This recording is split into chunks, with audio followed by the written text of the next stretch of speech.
Hey everybody.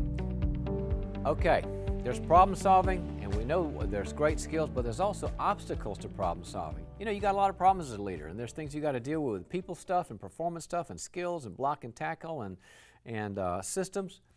And I want to talk about those things that can trip up the leader so that you don't make great decisions, so that you can be aware of those, not only yourself, but also in the people you're leading and developing. Because you know, the whole thing is, you want to be an E-Myth person. You want to work on the business and not as much in it. And how do you do that? You've got to get the right people involved who are your rock stars who will take you to the next level. So this is how to be aware of the problems that occur, the obstacles that occur in enhancing your problem-solving skills. Be they those problems, financial problems, cultural problems, team problems, organizational problems. The first one I see all the time is there is no clear statement of the problem. There is no clear statement of the problem.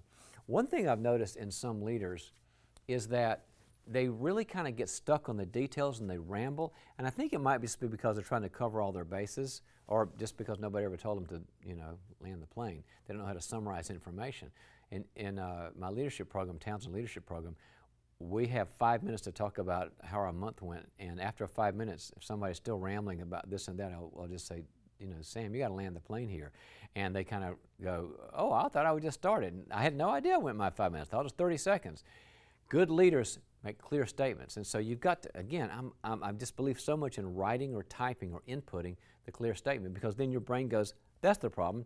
I would like for us to have a great culture because we've got a culture of fear. I would like us to have a team that trusts each other.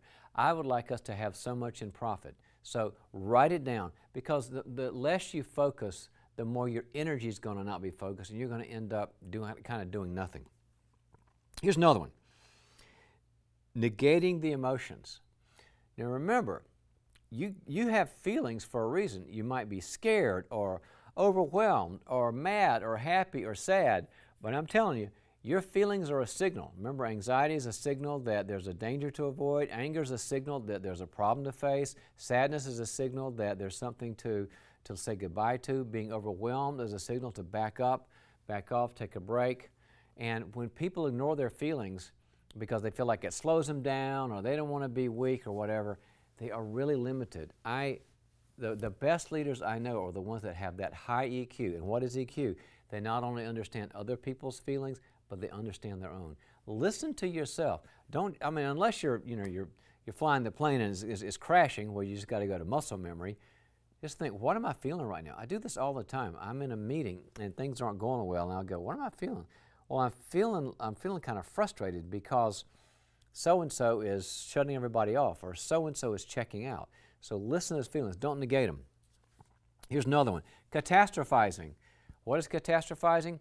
It's when a person sees the result or the consequences of a certain action and blows them up to an incredible exponential level that's not real about how severe it is. We're going to go broke. We're all going to end up without a job. Remember on Saturday Night Live, I was a big Chris Farley fan. He was the coach. He said, you're going to end up living in a van down by the river. He was catastrophizing. You don't want to be that person. Instead of catastrophizing, if you feel that, what you have to do is, when you feel that, just catch yourself and go, okay, there's a negative reality. If we fail here, what could it be? And your brain will just kind of go, well, you might get set back, or you might lose some money, or it might set your program back. You'll lose a couple of weeks. Did you realize that 85% of the things that we worry about never happen? That's a researched fact. We are just a worrying species, and we catastrophize, and I'll end up on a van by the river. No. Watch the catastrophizing, because what ends up happening is you make impulsive, non-judgment decisions. You basically make decisions with your amygdala, your fight or flight, and nobody ever made great long-term business and organizational decisions with that amygdala. A persona of denial. A persona of denial is a problem. And this is the person that is so invested in, I've got to keep the troops happy, I've got to keep the stiff upper lip, I've got to tell them everything's okay. They go the other way. Instead of catastrophizing, they deny that there's a problem. You know what? Your people are aware of things. They're not idiots. And they know there's a problem. They know that the money's not coming in, or that the factory's slowing down. or the people aren't getting along. And if you don't reflect that you're aware of that, then what's going to happen is your people will stop trusting you, and they're going to think you're either checked out or you don't know what you're talking about, and all of a sudden nobody's going to follow you. So instead of a persona, which is an outward-facing you, the social you is the persona, instead of a persona of denial, you want a persona of reality. Yeah, I'm glad you said that. Let's have a town hall meeting. Let's have an all-hands meeting. Yeah, we've got a problem here. I'm glad you picked it out. We've got a system problem here. The numbers are down. We lost a big account, and we're going to handle it. Now I'm going to trust that guy. Watch out for the persona of denial.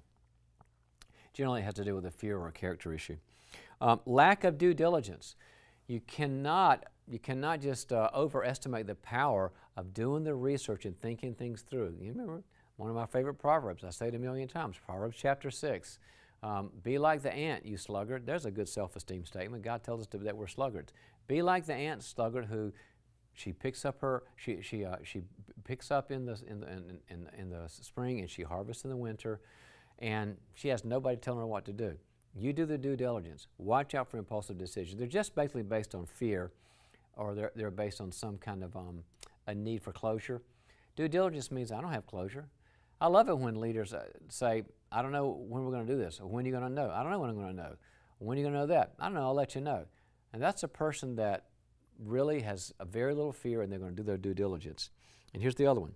No initiative to surround yourself with truth tellers. No initiative to surround yourself with truth tellers. Watch out for people that are blowing smoke. Watch out for people that are flattering. The Bible says that flatterers are going to drag your life down. And you recruit a few people and say to them, I trust you, you know what you're doing, you care about me, you care about the organization, you tell me the truth. You don't have to have a million of them, but you've got to have some around you that really are good, honest people, and they can go, I think I made a bad decision here. They might be wrong, you might disagree, but don't make decisions. I have never made a major decision without somebody disagreeing with me. And I thought about it, prayed about it, listened to them, decided not to. But I would never make a big decision without knowing that somebody said, look at it this way, and I would look at it that way. That's a part of due diligence.